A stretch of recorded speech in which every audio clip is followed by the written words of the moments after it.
तो दोस्तों फिर से एक आइडियल इंसान से मिलने के लिए तैयार हो जाइए, जो कि अपने प्यार को पाने के लिए सारी हदें पार करने के लिए तैयार है। यानी कि सारे के सारे छिछोरपंथी की हदों को वो पार करने के लिए तैयार है। वो अपने पढ़ाई को छोड़ने के लिए तैयार है, वो अपने गेमिंग कैरियर को छोड़ने के लिए तैयार है। हर चीज वो छोड़ना चाहता है अपने प्यार के लिए, लेकिन लास्ट तक उसे प्यार मिल पाता है या फिर नहीं मिल पाता है, ये तो आपको इस चीज को देखने के बाद ही पता चलने वाली है। जी हाँ दोस्तों, मैं बात करने जा रहा हूँ तुझ पे मैं फिदा सीजन 2 के बारे में, जिसे फाइनली रिलीज कर दी गई है Amazon मिनी टीवी पर। दोस्तों ये पूरी की पूरी सीरीज एक्चुअली बेस्ड है रोमांस एंड ड्रामा एक्टिविटी के ऊपर, लेकिन इसमें हल्की फुल्की थ्रिलिंग एक्टिविटी भी आप एंजॉय करने वाले होंगे। इसके टोटल 10 एपिसोड रिलीज किए गए हैं और हर एक एपिसोड लगभग 24 to 30 मिनट की है।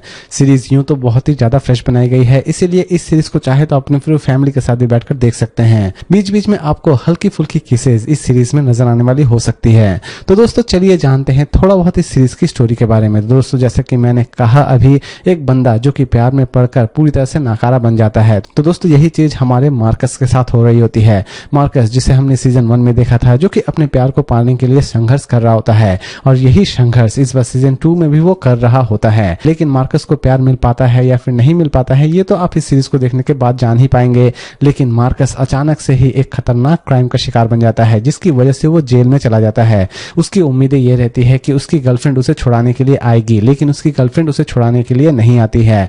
लेकिन लास्ट तक मार्कस अपने गर्लफ्रेंड के पीछे फिर से भागता है या फिर नहीं भागता है, ये तो आपको इस चीज को देखने के बाद ही पता चलने वाली होगी। और दूसरी तरफ मार्कस अपने आप को किस तरह बेकसूर साबित करता है, ये भी इस सीरीज में देखने लायक है। तो दोस्तों जहां तक इस सीरीज की प्रेजेंटेशन की बात है, तो दोस्तों इस सीरीज की प्रेजेंटेशन हो सकता है कि आपको उतनी भी ज्यादा इंटरेस्टिंग ना लगे, क्योंकि इस सीरीज को जब आप देख रहे होंगे तो आपके दिमाग में सिर्फ यही चल रहा होगा कि ये कोई वेब सीरीज नहीं बल्कि कोई टीवी शो है। यानी कि जिस तरह के टीवी शोज में सीन्स दिखाए जाते हैं, उसी तरह के सीन्स आप इस सीरीज में भी देखने वाले होंगे। इस सीरीज की स्टोरी में आपको बीच बीच में ऐसा भी लग सकता है कि इस सीरीज को इतना ज्यादा लेंथी खींचने की जरूरत क्या थी, और ये टीवी सीरीज सच में मेरे लिए उतनी भी ज्यादा इंटरेस्टिंग नहीं रही। तो दोस्तों अब बात करते हैं इस सीरीज की रेटिंग के बारे में। तो दोस्तों अगर मैं इस टीवी सीरीज को रेटिंग दूं तो मैं इसे रेटिंग दूंगा 5 में 2.4 स्टार, क्योंकि दोस्तों ये सीरीज मेरे लिए उतनी भी ज्यादा इंटरेस्टिंग नहीं रही। इसकी एंडिंग भी मुझे उतनी ज्यादा पसंद नहीं आई।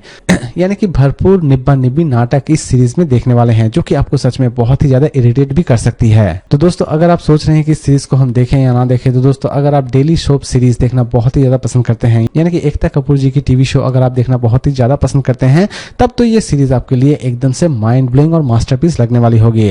और अदरवाइज अगर आप टीवी शो देखना पसंद नहीं करते हैं, तो ये सीरीज पूरी तरह से आप स्किप कर दें, क्योंकि ये सीरीज एक्चुअल में वेब सीरीज नहीं बल्कि एक टीवी शो है। तो दोस्तों उम्मीद करता हूं कि आज का ये रिव्यू आपको पसंद आया होगा। तो फिर मिलते हैं एक नई वीडियो के साथ।